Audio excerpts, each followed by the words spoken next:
It's Elisa Kos bringing you Jits and Giggles podcast.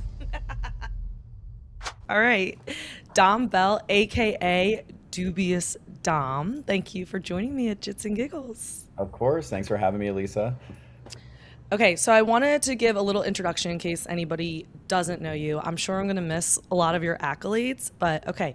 So you're an IBJJF world champion at purple belt, brown belt, pan silver medalist at black belt, Euro silver medalist. Did I hmm miss anything major I think that pretty much that sums it up. covers it? Okay. Yeah, But I yeah, think honestly, one of your biggest accolades, in my opinion, is just how well respected you are in the instructor community. I think that's probably the coolest thing you have going for you.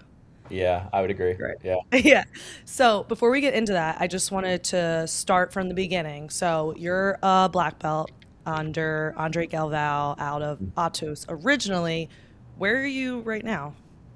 Right now, I've been coaching in San Diego a few different places. I don't actually train at another gym. I run a program in PB at Ocean Pacific Beach Gym and Wellness, and I used to teach at Legion, Keenan's gym over there. Hmm. But I'm in the process of opening my own gym, so Yeah. I can actually have a community to build, and a place to train. Did you just slap a bug or were you Yeah, there's clapping for yourself? it was like a bug. Yeah, I'm just trying to keep your attention. Social You're media. like, she's dozing off. Yeah. Hey. Yeah. I saw you're opening your own gym. When will the doors be opened? Dude, that's such a good question. I want the doors to be open October. I have a spot right now that I'm kind of honing in on. It's like it's not perfect, but it'll work. And so if I get the keys August, then I'll be able to do build out and like get everything set up for October. Hopefully, that's the plan. August. August, you said that's my birthday month. Oh no, you said October. October is October is when it will be. yeah. August for the keys. Okay. How long has this been in the process? I think I realized I wanted to do it maybe like 6 months ago, and Oh, okay. yeah, I never wanted to open a gym because it's it's a lot of responsibility, and I'm kind of like a free floating fairy type person. I like enjoying a lot of free time, so I can draw in coffee shops and thrift and stuff and train when I Yeah. want. But when I was teaching a lot at other gyms, I realized like I really like community. So I was like, dang, Yeah. how do I get that? So yeah, about 6 months That's ago, really it's like, cool. okay, I'm gonna do this. That seems like a pretty quick turnaround actually, like to go from idea to completion. That's pretty fast. Really? Well, it's not completed yet, but it's Yeah, but if October, yeah, that's not that long. I feel like people have that dream for years and years before they finally pull the trigger, so it's pretty cool. yeah. Thank you. And you mentioned drawing. You messaged me before we recorded. So I know you do like to draw, but can you tell me a little bit more about that? Like how old were you when you started doing this? Is it just a hobby? Yeah. I wouldn't call it a hobby. I would call it kind of like maybe like a meditation, I guess. It sounds kind of Okay. corny, but Yeah. I don't publish any of my drawings. I'll post them on a story or something, but I don't do them for money or anything. But I've been drawing all my life since I some of my first memories was watching my mom draw my newborn baby sister, and she's a really good artist too. And Wow, that's I'm cool. at the foot of her bed watching her, and it's like this perfect rendering of my sister, and I'm like, oh my God, I want to be able to do that. And Wow. I've just been That's drawing ever since. that's cool. So did your mom like kind of help you learn how to draw or how did you learn? Just trial and error? Trial and error. I never like went to school for drawing or anything, but I would do it so often, and I would just observe my surroundings and practice lighting, practice shading. I have a ton of sketchbooks. Like you can't see in my apartment, but I've got like stacked sketchbooks everywhere that I just kind of fill up, and then I'll go to another one. That's Um, really cool. And yeah. it's very opposite of jujitsu, right? Like I assume you do it most of the time solo, right?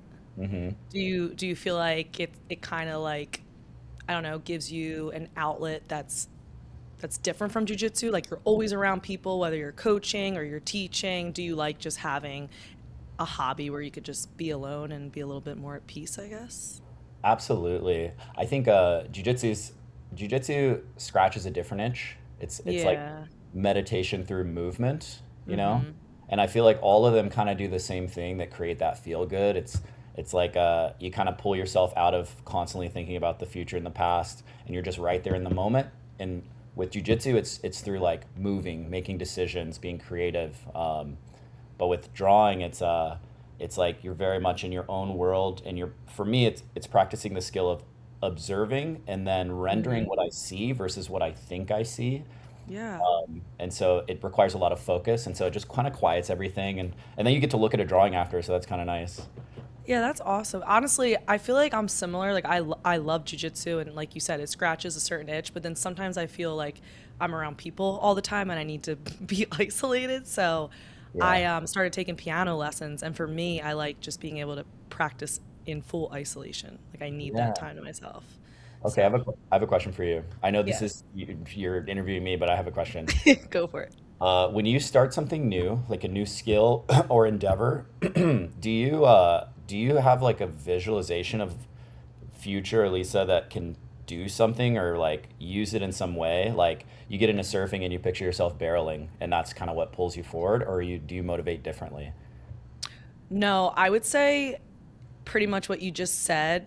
I collect hobbies and I think and it's good and bad, but I think I do for almost all of them kind of visualize like my ultimate goal, even if it's like a far reach. I just actually did this with my teacher yesterday. Like I showed her a piece of music that is like just ridiculously hard.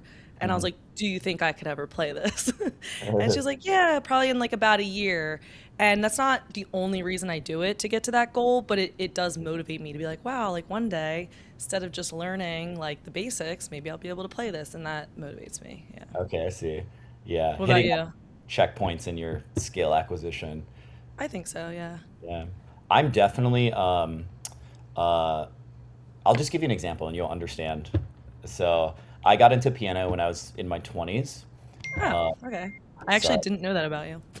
yeah, I got obsessed with piano. I got like a digital weighted keyboard that was really nice, and Yeah. the thing that made me do it so obsessively is I pictured myself like walking through like a subway station or an airport, and there's like a solo piano there, and I walk up and I play like Moonlight Sonata, and everyone's like taking off their headphones. They're like, "Oh my God, who is this? Wow, this is amazing!" And then after I finish, they all kind of put me on their shoulders and they're like, "Hip hip hooray!" kind of thing. Yeah. So Okay, like, I do that. I do that too, though, because I also have been taking Spanish lessons for a couple of years. I have uh-huh. a lot of hobbies, like I said. Yeah. And with that, that's kind of like you said, like instead of a checkpoint, I'm just like, I envision like being somewhere, like maybe traveling to like another country, and people don't expect me to be able to speak back. And that's how Mhm. I envision it, like a conversation going on, and then I just chime in, and they're like, oh my God, Yeah. she I can didn't even conversate know. with us. And I'm like, Yeah. oh my I God, didn't- yeah, I heard you talking shit. So that's what I envision. That would be the I ultimate envision that. payoff for learning another language is somebody's talking shit around you and then you Yeah. jump into their language. Yeah. Ooh, That yeah. happened to me years ago, like in my early 20s. I was in Paris with my friends who were living in Paris, but they also spoke perfect English. So we were having a conversation in English. And I guess these Parisians walked by and said something rude, which I couldn't understand. And all of a sudden, the guys just turn around and, in obviously perfect French, were like, "Pop, pop, pop, pop, pop, pop, pop." Uh-huh. And I was like, what happened? And they're like, oh, they just said something about like these stupid Americans. So then they told them off in French. And I was like, that Dude. is so cool. I bet that felt so good. Oh my gosh. Right. So Yeah. satisfying, right? Yeah. Um, okay, so jumping back to jujitsu. So I don't know a ton about your background. Can you tell me a little bit about your childhood? Like, did you play sports? What did that look like? I didn't play any sports when I was a kid. I was not active Hmm. at all. I think maybe like in like, fifth grade, I was the fastest kid in my neighborhood for a little bit, but that's kind of where I Okay. peaked. But I never played sports. I kind of like was very reclusive, and I would play video games and draw and kind of stay inside. Um, Hmm.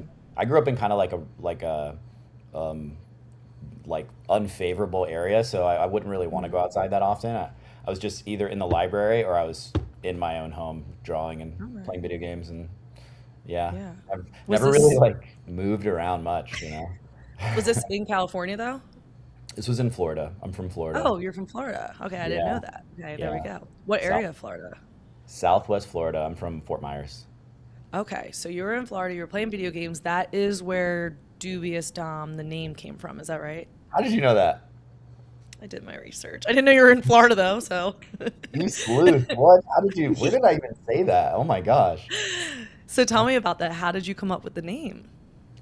Uh, I used to play a lot of Halo with my friends, and you have to have a gamer tag. And when I was coming up with it, I'm a huge Eminem fan, and We are this very similar. I swear on everything, I'm a huge Eminem fan. You're kind of freaking me out, but go on. hey, I'm a huge Eminem fan. I know everything Eminem show and before, almost Uh-huh. verbatim every single song I can sing verbatim or That rap. is, He doesn't really sing. He shouldn't sing, but yeah. but Okay, go so on. you're an Eminem fan, and you know he has the alter alias Slim Shady. Of course, yes. Yeah, so like it's like this character that he can put on, and Slim Shady does all this like devious like stuff and like gets into shenanigans, and it's like a mask, you know. So he'll rap Yeah. as Shady, or he'll rap as Marshall Mathers or Eminem. Right, Um, right. and I think I just kind of like it just like permeated my decision making, and I was like Dubious Dom, kind of like something similar, you know. It's got the alliteration. It's fun to say, so it just kind of stuck. How Yeah. old were you roughly, would you say, when you came I was up with probably that? I was probably 16 when I made Okay. my tag. That's like Yeah. kind of a big word for a 16-year-old. Were you like flipping through a thesaurus or what?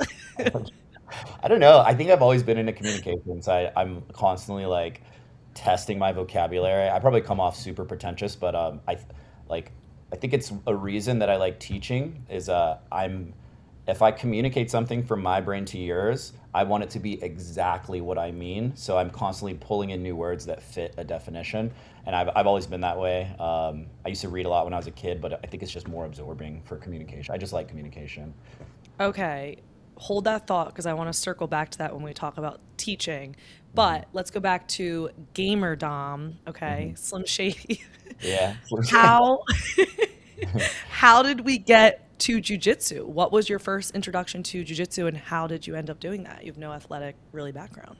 Yeah. So when once I turned 16, um, this is kind of like a long, thing, but it'll give you a good idea of what Yeah. happened. Once I turned 16, I started living with my brothers. I got kicked out of my house for smoking weed, and my mom was like, enough. And so I'm living with my brothers, and I only grew up with, women, my sisters and my mom. So now it's like a lot of testosterone, and like, we're just being Hmm. boys. And so we got really into like MMA, like watching it and doing like boxing. We would do street boxing in the neighborhoods. What the Yeah, heck? yeah, dude. We were so shitty. Like we would carry on boxing gloves, and then we would just pull up on kids that were like playing basketball like in front of a house or something, and we wouldn't challenge them, but we would go near them without saying anything, and we put on the gloves and we start shadow boxing and stuff, and we knew what was gonna happen every time. They kind of are looking over, and then they come over and they start watching, and then we'll be like, "Oh, do you want to box?" And they don't know that we've been training this in our garage. Right. They're just kind of putting on gloves. And so we'd have like little street boxing matches like randomly in the neighborhood. And so that kind of like started the intrigue in martial arts. Um, Okay. and Jumping the so, neighborhood kids. Got yeah, it. yeah. I mean, we got our clock clean sometimes too, so it wasn't super Yeah. unfair. But we started going to gyms on like trial weeks and just trying striking. And I remember I was doing striking, and we went to this gym where there was an amateur fighter, and it was kind of like a little bit ghetto, so like it was unruly. And he would Hmm. bring all of us into the ring, and then this amateur fighter, I think his name was, I don't remember his name, but he's like in his 40s, like Jack, dude. He would just Hmm. pummel us, dude, pummel us, like knocking people out. It was crazy. And I remember I got knocked out one time. I'm like 17 at that point, and this dude's 40. He knocks me out with a head kick, and I get up, and I'm like, "Fuck this!" Like I am not. I don't know what martial art I'm gonna do, but I'm not about whatever that was. And so like I kind of like put down boxing and kickboxing, and I remember I was just when I was leaving that I was still at a gym, and they were doing jujitsu on the mats on the other side, and Hmm. I remember looking at it and being like, that looks like, I'm like 17. I'm like, that looks super gay. Like they're just wrapping on each other, like. I'm like, I would never do that, and that's dumb. All I need is these things. And so I thought it looked stupid. And I remember one time, you know how like in jujitsu, people will roll, and then after training, they'll kind of get more rounds in and like talk and stuff or whatever. Yeah. Mhm. So I went over when they were doing that. They had just finished their class, and so I'm like, I'm trying to prove it wrong. Like I'm gonna roll. I'm gonna fight with one of these people. And I'm gonna prove it Yeah. wrong. And so I'm looking around at everyone, and I'm picking the person, and I'm like, that dude's way too big, and definitely not him. And I go through, and I pick the tiniest dude in the entire room. He's probably like, maybe like 135 or something, and I'm like, Yeah. 175. And I go up to him and I'm like, hey, do you want to fight? And he's like, you mean roll? And I'm like, yeah, whatever, dude. Yeah, let's do it. Yeah. And I remember he puts me in close guard, and I was thinking back to like Ricardo Arona versus Rampage Jackson. Mhm. He like picks him up and slams him, and I'm like, Yeah. "Oh, I know a technique for this. So Right. I just wrap him in close guard on my knees, and I pick him up maybe like a foot from the ground and just slam him down. Oh my I god. did that like once or twice, and then he stops me and he's like, "Hey, you can't do that." And I was like, "Okay, my fault, my fault." Yeah. And then he proceeds to triangle me like 6 times in a row. And this little moment right here, it was probably like 2 minutes of jujitsu rolling, is the thing that like clicked for me that I have to do this. And I remember the process I went through is the first time he did it, it was a fluke. And Mhm. then the second time he did it, I just had to try harder. Right. Third time he did it, I'm just frustrated and confused. Fourth, fifth, sixth, like by the end of it, I realized like, oh my God, like this is like a skill that if I don't know it, I cannot compete in this. Like it just, Right. the reality of what it was just came crashing down on me. And so I was like, I have to understand how to do this. Because for me, historically, violence had always been this chaotic thing that you can't control and you just hope you get out alive. Even with striking, like somebody could just knock you out. Oh yeah. Once I realized I could use my brain to make it an inevitability, I think like probably like some childhood trauma or something. I was like, oh my God, it just latched onto me and I Yeah. couldn't stop thinking about it. And, fast forward to like, I eventually went to the military and they have opportunities to train. I started spending more time doing it and eventually just took over my whole life. Yeah, actually, so you were in the army, right? Hmm. So how long were you in the army? I was in the army for 5 years. 5 years. Joined when I While was. so did you start actually training jujitsu pre-army and then you took a break, or what's the sequence? Pre-army, I was exposed to it and like the seed was planted. Okay. Once I got into the army, I got out of training. There were a couple opportunities to do it like during basic training, but I didn't know anything. I would just Right. head and arm choke my version or whatever from close guard. I Right. knew what I was doing. But then I started training when I was in the army after like maybe a year, Oh, um, cool. just on base. And then I ended up getting stationed in Germany, in Heidelberg, Germany. And Hmm. by this point, I was super obsessed. So I would drive off base into Germany. Like I would just find my way to some random gym, and I would just, you know, be there with a bunch of Germans, and like two of them, spoke English, and I'm just trying to do jujitsu as hard as I can. Yeah, Oh, that's so freaking cool. So, real quick, back to you getting triangled 7 times. So, yeah. I have this It conversation with was six, athletes. please. It was six. Oh, I'm so sorry. Because I have this conversation. I actually just had Gabby on the podcast, and we talked about this. It was kind of a hot take, like, is it okay to sub somebody with the same submission multiple times? And her and I both said yes, because it gives you that many more opportunities to learn how to work out of it, or in your case, it teaches you what you need to work on, right? So Mm-hmm. Mm-hmm. interesting. Another side of that is I always talk to athletes about how there's two reactions, I feel like. And I feel like it's the people who don't do jujitsu, who let their ego get in the way and they're like, screw this is stupid. Mm-hmm. Or the people who put their ego aside and are like, I got to learn how to figure this out. And then they usually become obsessed with jujitsu, which is For you, sure. Yeah, for right? sure. Yeah, So, definitely two versions. It's kind of funny as a coach too, seeing people come in for the first time and then trying to see like gauge like what is your response going to be to this? Are you going to be here next week or are you just going to disappear forever? right. And kind of like the people that aren't meant for jujitsu kind of weed themselves out in that sense, I would say, right? Whose Yeah, egos they can't let it go. They just eventually quit anyway. So it works out for the rest of us. for But sure. okay, so back to Germany. I have a question. What was jujitsu like in Germany now that you've obviously experienced it all over? Like very similar to what you experienced in the US or very different? Absolutely not. Back then in Germany, this was like 2010, so it was a Okay. bit ago. Wow, Yeah, yeah. it was like when I was first starting. They have a lot of like shoot boxing and catch wrestling and like wrestling styles and Mm, stuff. okay. So there's a lot of no gi when I started, and a lot of like the instruction would be kind of like a dude who kind of knows what's up. He's like maybe like shitty purple belt level. And so Okay. all of us are just like watching, like, tell us how to do what you're doing to us all the time. And the instruction would be the equivalent of like, look at what I'm doing. It would be like an ankle lock, and he's just like, "Grr." He'd try to prove it to you while he's teaching, you know? And Yeah. then we'd all be like, okay, I'll do my best version of that. Like there wasn't a lot of like technique floating around, you know? Oh, interesting. Okay. And Yeah. was it like women and men or just men at this point? Where I trained, there was maybe a woman, but there weren't very many women. It was like pretty male dominated. I only trained a couple of places when I was in Germany. One place was like very no-gi and like boxing and like MMA kind of thing, and the other one was actually much more technical. It was like a gi jiu-jitsu space, and so that was more like Okay. here. Um, in that space, it was like one guy that was really obsessed with jujitsu. So he would kind of like go to seminars and like bring the information back, and then he would kind of like, Hmm. spread it out to all of us and stuff. Yeah. And it's interesting because you said you started more in no-gi, but I feel like you're kind of known more for gi, would you say now? I feel like that's the vibe I get from For watching all your sure. posts. Yeah. Yeah. I mean, So how'd that happen?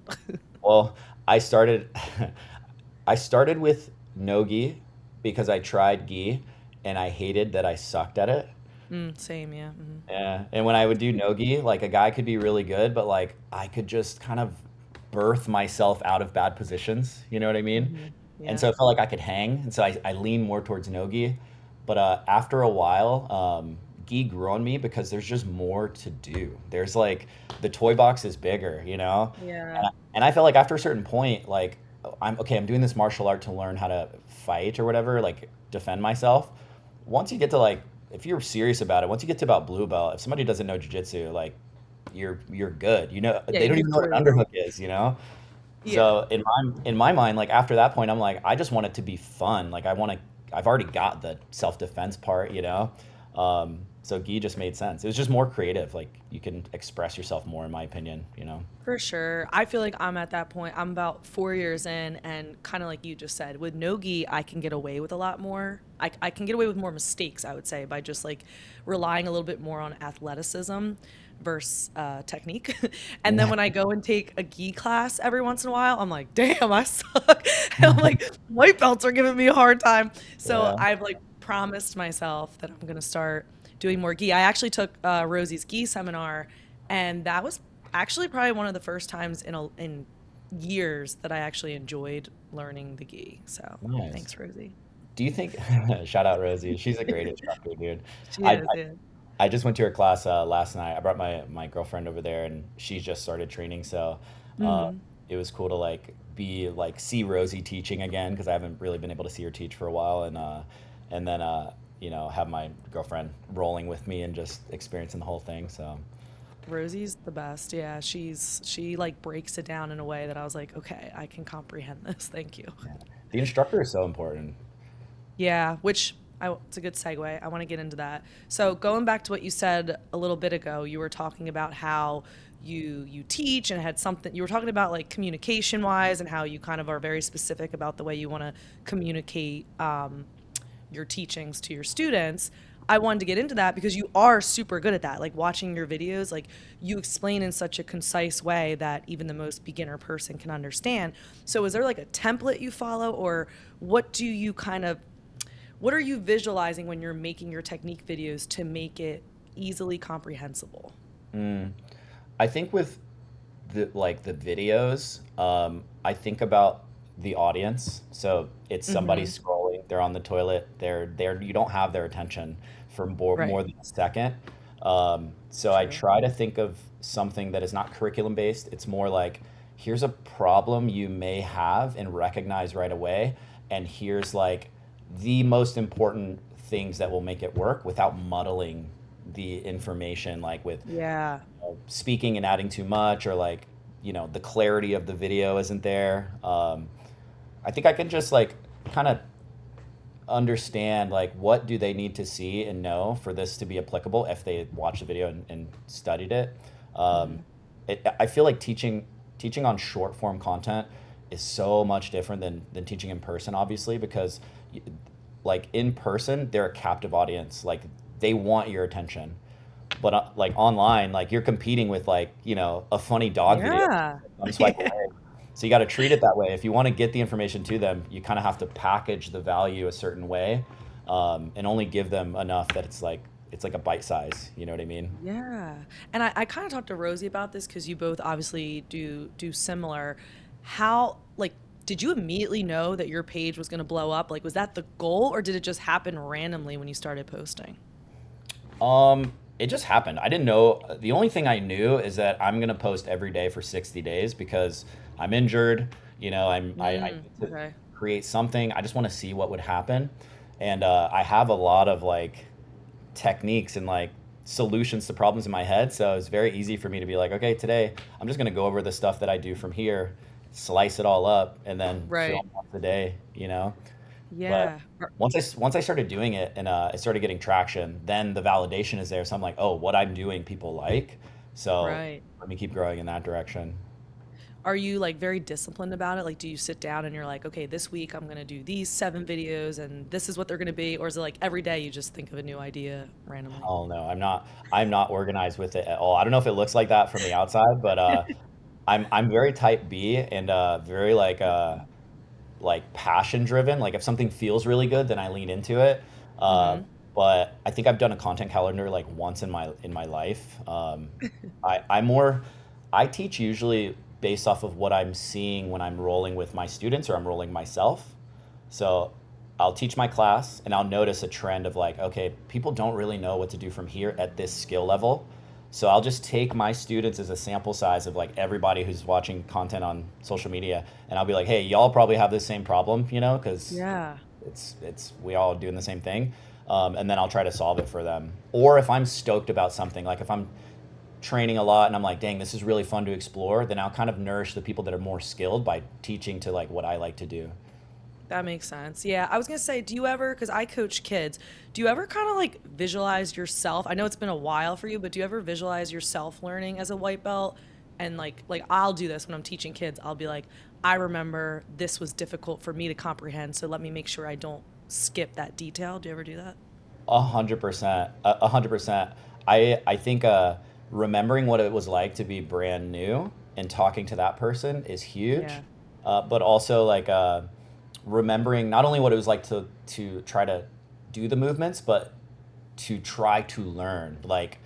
Like you want to give every detail because it's important, but if you remember being a white belt and you're watching and you're kind of like you're unable to take all the information at once. So I think about that too, and I do a lot of layering when I'm teaching in class. Like I'll teach Yeah. the core technique. A lot of people do this, but I'll teach the core technique and then I just watch what they might mess up, and then I'll Mm-hmm. add another layer of detail so you can kind of like Yes. drip feed it to them. Yeah, I do the same thing. I'll walk around and, like you said before, everybody will be doing something wrong. And I'm like, okay. And then you bring them back in and then you call out those mistakes, I guess you could say. Yeah. Yeah, that makes One of my sense. favorite ways to teach a class is once they all do it, instead of just coming in and showing them like the okay, you all are fucking this up. I like to have people come in and demonstrate, and then as they're doing it, I get to kind of like explain like, okay, you see how he's doing this. This wouldn't work because of this, and I feel like it's a little more Yeah, engaging, like just bringing them in sometimes. for sure. Yeah. Yeah, kind of like shutting it down. That makes sense, honestly. And sometimes that's the best way people learn, right? Like they make a mistake and then they pay for it, you could say, and you're like, damn, guess I shouldn't Yeah. have done it that way. Right? Yeah. So that makes sense.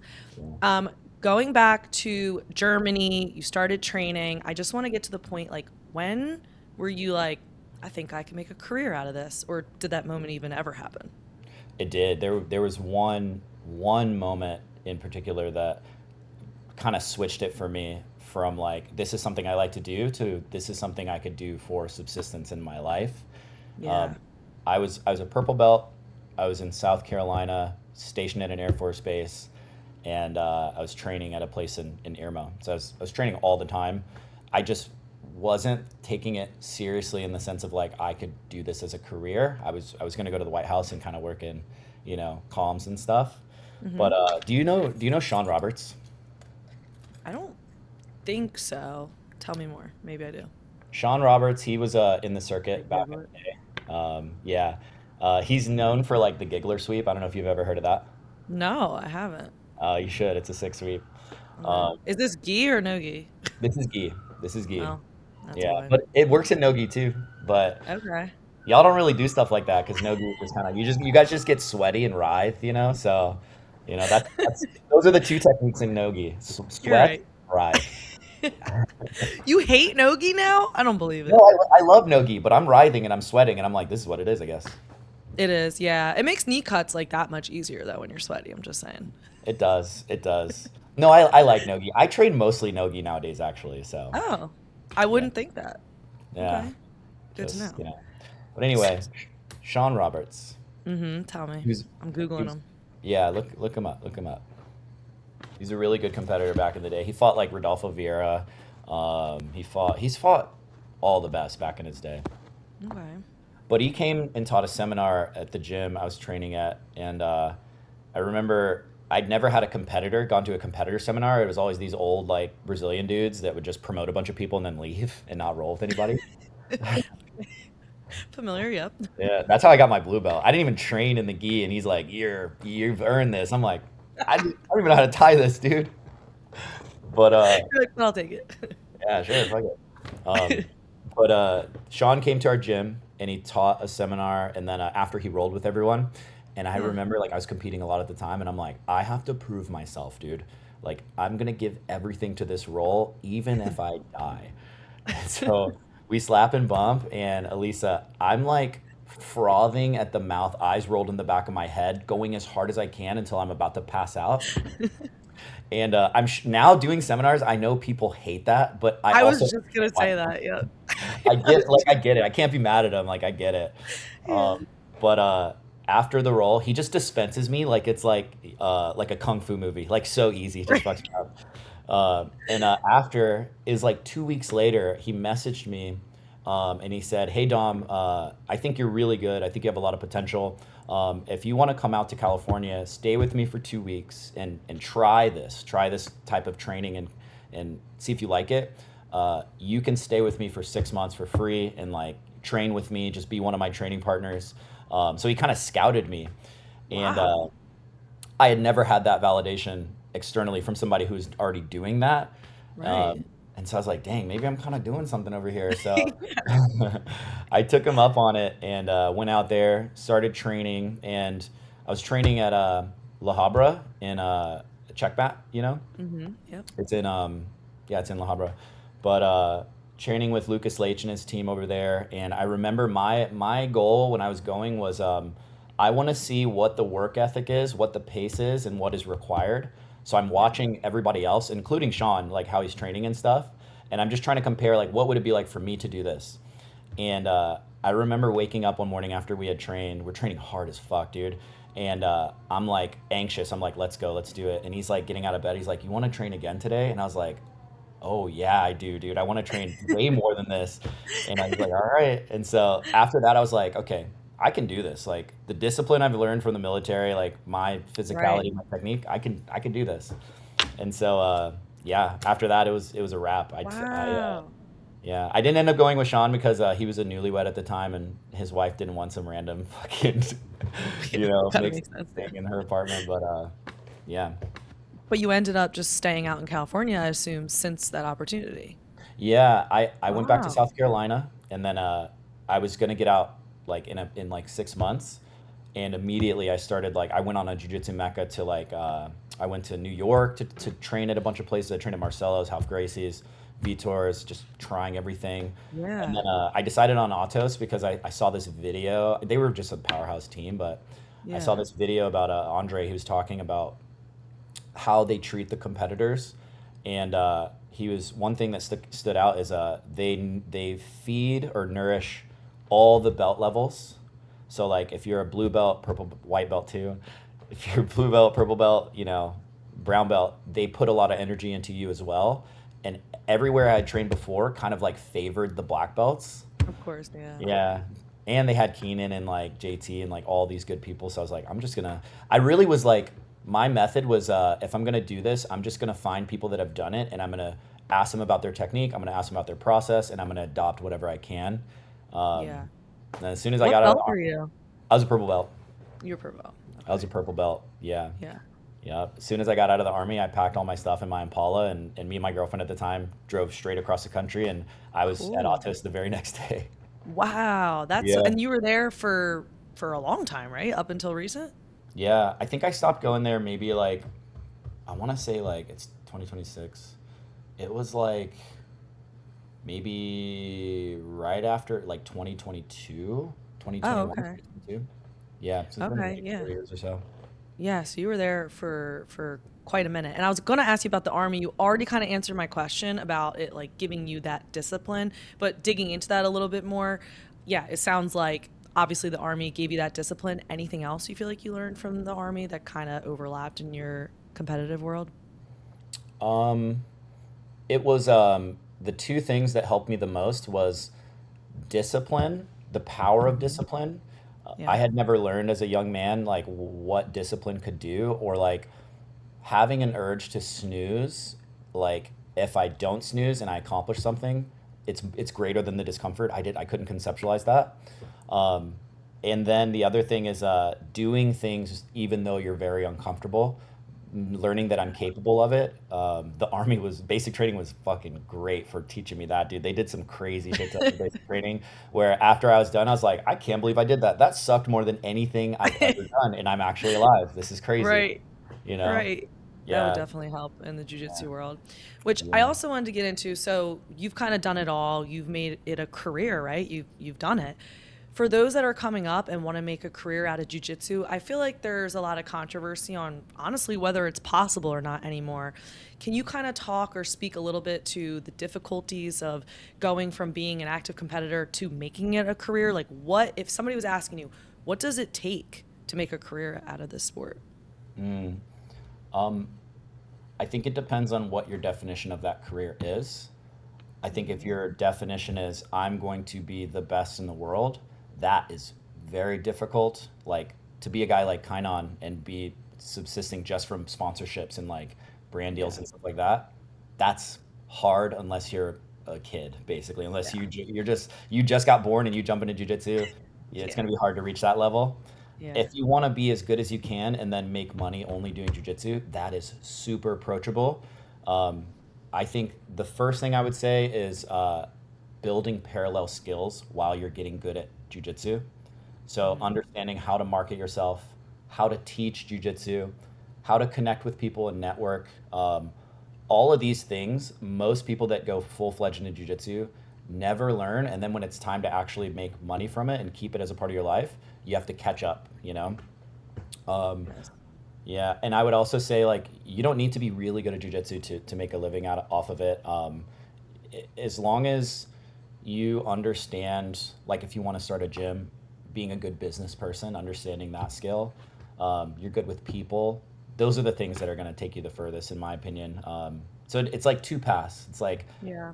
good at jujitsu, and make it a part of my life versus like I'm just going to be as good as I can, and this is the only Yes. destination. Yeah, I agree with you 100%. It kind of also speaks to the whole idea that a lot of athletes think just because they're a great athlete, they would be a great gym owner. And we all know that's not true. Like, there's Hmm. so many other skills, kind of to your point, that in order, if that's your goal to be a gym owner, you can't just be good at jujitsu. You need to be good speaking with people. You need to be good at finances. You need to be good at delegating, right? The list goes on and Hmm. on. So I Yeah, think, kind of to your point, it's like, yeah, if your goal is not specifically to be being an athlete and it's to be successful jujitsu adjacent, then you need to like pour yourself into these other attributes, right? have to, or find somebody else that's gonna you're gonna Yes. delegate to do those. But then you gotta vet people. You gotta know if they're gonna take advantage of you or if it's gonna be a healthy relationship. And Hmm. you're never gonna get 100% of what your return if you do that too. So depends on Yeah, what you want. agree. And I'm keeping an eye on the clock. What's your hard stop? Let's see, 11:58. We go like maybe like another 15 if that's okay. Okay. Yes, yes. Okay, so a little bit of a segue. since you've been involved in, coaching and you've been at many different gyms with everything going on in the jiu-jitsu world, unfortunately a lot of bad, I wanted to ask you, what if you had to define good leadership, how would you define what good leadership looks like, and especially when difficult situations arise? Mm.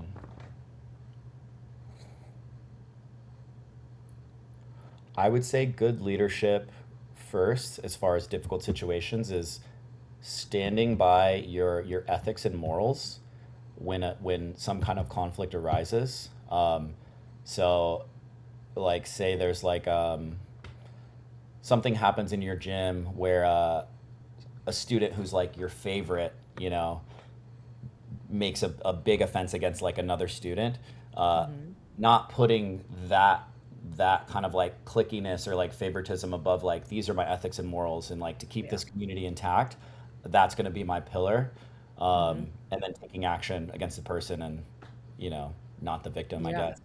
um, That's what a are you good gonna one. say? And I was just gonna agree, like, first of all, that's very hard to do. Like, we can't say it's easy, like it's the right thing to do, but I'm sure that's a hard thing to do. Have you, as an instructor, ever been put in that position where, you had to make a very difficult decision?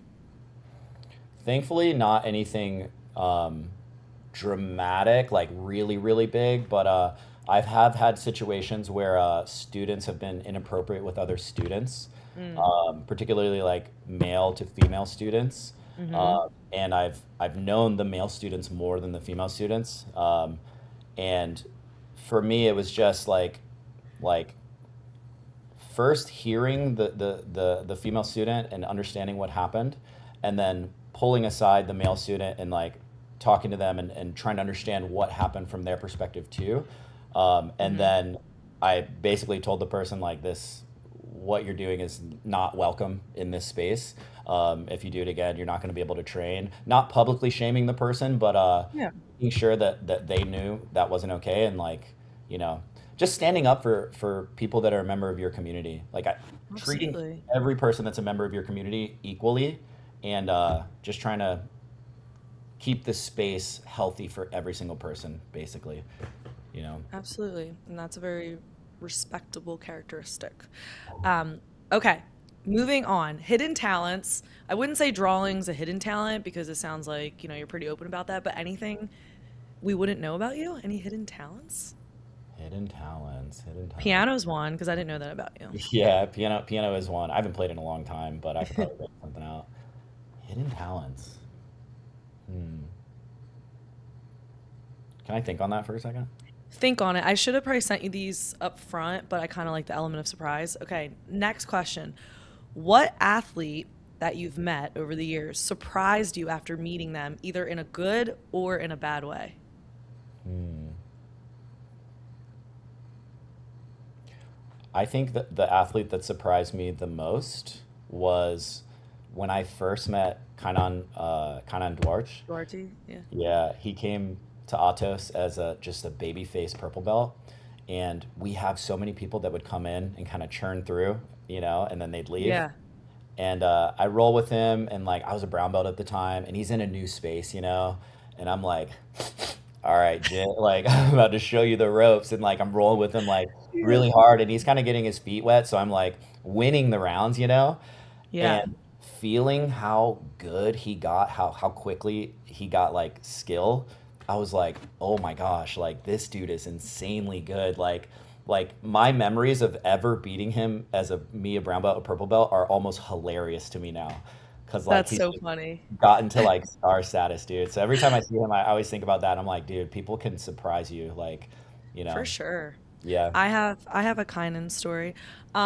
Which by the way, if you talk to him, tell him to come on the podcast because we've had many conversations, but nothing solidified. But Okay. me and my sister went out to CJI last summer and we went out to like one of the clubs afterwards and we didn't know where anybody would be. So we go to this club and I'm like hoping to make a connection for the podcast and we don't see anybody for hours. And just as it's like very late and I'm like, let's just call it a night, there's kind of just like right in front of me. And I was like, oh my God. So I just walk up, introduce myself. My sister doesn't really train, so she doesn't know what's going on. And he was like super friendly, and he was with like maybe like five people, like a mix of girls and guys.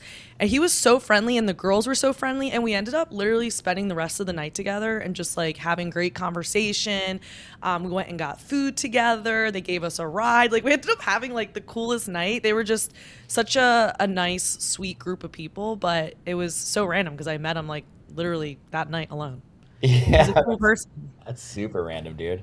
You're like, Yeah, there's nobody he's here to cool. connect with, and then you look, and there's just a wall of human back in front of you, eclipsing your view. Like, Literally, I'm like, literally. like, And his, his English is pretty good, but he was with a bunch of people who like only spoke Portuguese, and I was like, I don't speak Portuguese, but I speak some Spanish, so I was able to like at least use Spanish to get like my point across. So I think, Dom. So I think. I don't kind of know. put it together. Yeah, Yeah, but it was a really fun night, and I think my sister still keeps in touch with some of the girls, and so do I. So yeah, dang, it was a cool time. So y'all he had a was a cool time, huh? person. We really did. It was a late night. It was a late night, but it was fun. Nice. Okay, next question. If you had to rebuild your game from white belt, what would you prioritize this time around? Ooh. With stand up, I would probably prioritize wrestling. Okay. Yeah, it just translates well to the guard as well. It's like it's a really good like way to like move on the feet for sure. Yeah, for sure. With my guard, I would prioritize outside passing, just Oh, like okay. changing direction. Um, Definitely, I feel Mhm. like one of my inspirations for passing is obviously like the Mendes brothers and AOJ style, but Mhm. also um, the Rotolo twins, Ty and Cade. Yeah. Yeah. It's it's very like it's not really strength based. It's more like my body is changing the position, and now you fatigue by catching up to me. Right. So like that proactivity of like just changing the position and them having to Right, address it right. going behind. I really enjoy that style. And then probably for guard, I would say just more tarantula guard. I just keep doing that. Oh my God. So Rosie, got to give her all her flowers. She taught us tarantula guard when she did her seminar. First and only time I've ever heard of it, and I've used that phrase, I guess you could say, or that word, and nobody Mm. knows what I'm talking about. So apparently it's not that popular, at least on the East Coast. Yeah, it's And not. so I messaged her the other day. We were talking about something else, and I was like, "You won't believe this, but I hit tarantula guard because I don't play gi. You know that I don't do gi, but Yeah. I went to a gi class and I went against a guy. I think he was a blue belt, and I hit the sweep she taught us. And quite literally, when I hit it, he said, "What the f was that?" And I said, "Oh my fucking god!" at like the same time because I You get couldn't believe. confused. Now he did submit me shortly after that, but we're not. It doesn't matter. I still You hit the can, sweep. I yeah, felt very proud of myself. So we can edit that tarantula part guard's out. cool. Yeah, Yeah. just edit that out. But tarantula guard is really, really cool. And for those who don't know, and hopefully I'm explaining it, it's a sleeve and a collar grip, right? Yeah, it's a sleeve and a collar grip, and people say like, "Oh, this is just spider guard," but I think it's important to differentiate because, De La Hiva with the collar is not the same as collar sleeve. Like just because the Hmm. configuration looks the same, the different grips change the control a lot. Right, Yeah, for I sure. started playing that because I used to play a lot of spider guard, and I remember like I would when I got to Atos, I would just be getting like ravaged by. They're really good at passing spider guard, and so Hmm. I would grab the collar and I would try to make something happen. And then I realized that Homolo Bahal plays that same position. So I started studying how he did it and then adding my own stuff to it. And like I realized like, dang, this position is kind of OP, you know? Yeah, and another thing is like I feel like everybody one of the first things you learn in gi is spider guard. Like I mean, at least for me, like everybody knows spider guard, everybody knows how to use spider guard, and then the next thing you learn is how to pass it. So throwing in something new, at least for me, when my gi game's so new, it gives me like something else to throw into the mix. You know? For sure. Yeah. When you're brand new at Gi, learning a new technique, it's like you just got a new Pokemon card. Like you can use that shit right away. You don't even have to be good at it. Like Yeah. I didn't have anything before, so Yeah. No, 100%. All right, let's end. Keep thinking on the hidden talent. Let's mhm. end with a hot take. Before you give me any, if you have any, I've been wanting to throw in hot takes that are not jujitsu related just because I think of things all the time. Do you read books? I'm still working on learning how to read, but I can sound it out. Do you like to read books for fun? Yeah, I do. Yeah. Okay. You strike me as somebody who reads. I feel like that's a compliment. But my hot take is, do you think listening to audiobooks is considered reading? No, because you're multitasking when you're listening to audiobooks. Your attention is divided. You're Yeah. trying to like maximize a time slot by doing something and also learning at the same time, but there's nothing like sitting and reading a book and fully immersing yourself in it. Right. I think it's better than nothing, but Of course. Yeah. I'm very passionate about this hot take. I will tell you right now, I've had this debate with so many of my friends, and a lot agree with me and a lot disagree. But my take is number one, to your point, I don't think there's anything wrong with it. I feel like people misconstrue what I'm saying. Like, I'm not saying audiobooks is a bad thing. I'm just saying it is not reading. That's all I'm saying. not the Because to me, I'm like, so then is being in the kitchen cooking and listening to the TV, am I reading? same. Is listening to a podcast, am I reading? No, we're not reading. So, Hmm. what pisses me off is I have a Goodreads app, if you're familiar, and it like tracks all the books you read. And I Hmm. guess this is going back to what you asked me at the beginning, is like what motivates me, which I'm Uh-huh. realizing I'm like, this is very therapeutic. I'm like, I definitely do need like checkpoints, but I like seeing at the end of the year, I'm like, damn, I read this many books. Like, that's how many more than last year. And I have friends, and it'll be like they read like 150 books. And I'm like, how? Like, they have three kids, whatever. And then I find out 120 of those were audiobooks. And I'm like, Uh-huh. you didn't read those books, honey. You didn't read them. So that's Uh-huh. my hot take. I think You're it's just bullshit. working it casually in conversation, you know? Like just you have to let them know that what you're doing is not the same as reading, you know? Right. Right. So I 100%, usually yeah. ask that. Sorry, go ahead. No, I 100% agree. I think I don't think you're absorbing the knowledge like you would if you were actually sitting down. I totally agree with you. Yeah. And I have listened to audiobooks at the gym and I just zone out. Like, I'm talking about like lifting. Like, I'll be lifting and then I'm like, I haven't been listening for three chapters. Like, No. I zone out. Yeah. Let me rewind, I guess. Yeah. Exactly. Yeah. Okay, good. I've We're on never the been same big on page. audiobooks. Yeah, we're on the same page on that one. All Hmm. right. Any other hot takes you have? They could be jujitsu or non jujitsu related, if you have any. Um, Jujitsu related, I don't think this is a hot take. I think a lot of people are catching on to this, but um, training to get better, I don't think you should train with people that are better than you all the time. I like Okay, yeah. that's like a pretty obvious one, but people like they think like, okay, if I want to get better, I got to go against a black belt and get my ass kicked all the time. I think Mm-hmm. you should be beating up blue belts and purple belts if you're a black belt pretty much Mm-hmm. 90% of the time, in my opinion. If you had to give percentages, what percentage should you be training with people that are way below you, middle of the way, or maybe equal to you, and then above you? 60% you are better than, but like much better than, but they give the proper Hmm. reactions. Oh, okay. Yeah, Yeah. that's a good point. So when you train with this group, you can't take advantage of the fact that they don't know the answer to something or they make a mistake. You're being proactive. Hmm. Um, 30% people that are your peers and like you practice that competitiveness. You win, Hmm. they win, back and forth. And then Okay. 10% people that are way better than you, so that you can kind of feel what it's like and work defense, but also have like little micro victories where it's like this dude's really good, but if I just get to single leg X and hold him there for 5 seconds, I consider that a win. Those are really good. Yeah.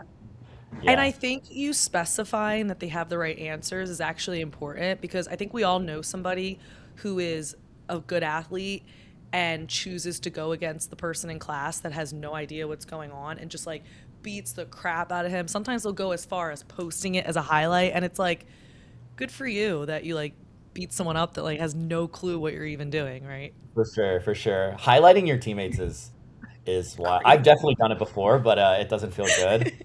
I think you have to do it in the Yeah. right way. If you're just putting sick music over it and you're like beating their ass, but you're not like teasing or anything, you're just kind of flexing.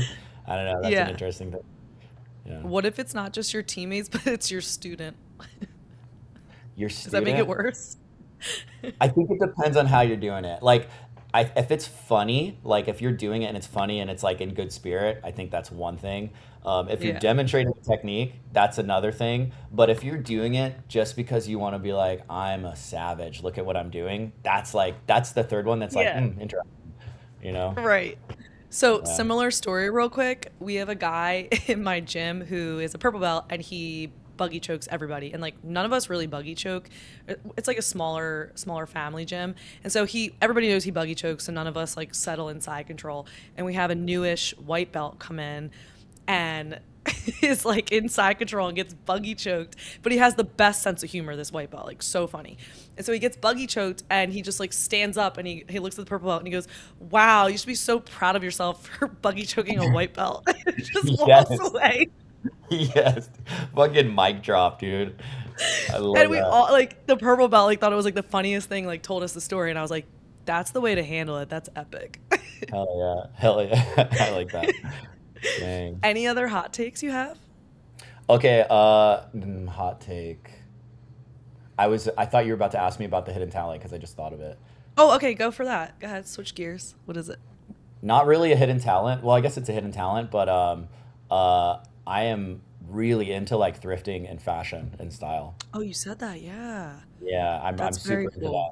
Yeah, so like That's I've got cool. a method down. I can clean out a thrift store in maybe 30 minutes because that's all I have until I get sleepy. Really? Okay. Yeah. And are you doing this just for yourself or are you reselling it? No, I just do it for myself. I just like to be fitted when I Okay. step outside. Okay, because my one of my closest friends, she thrifts to resell it and she's made it like a little side hustle.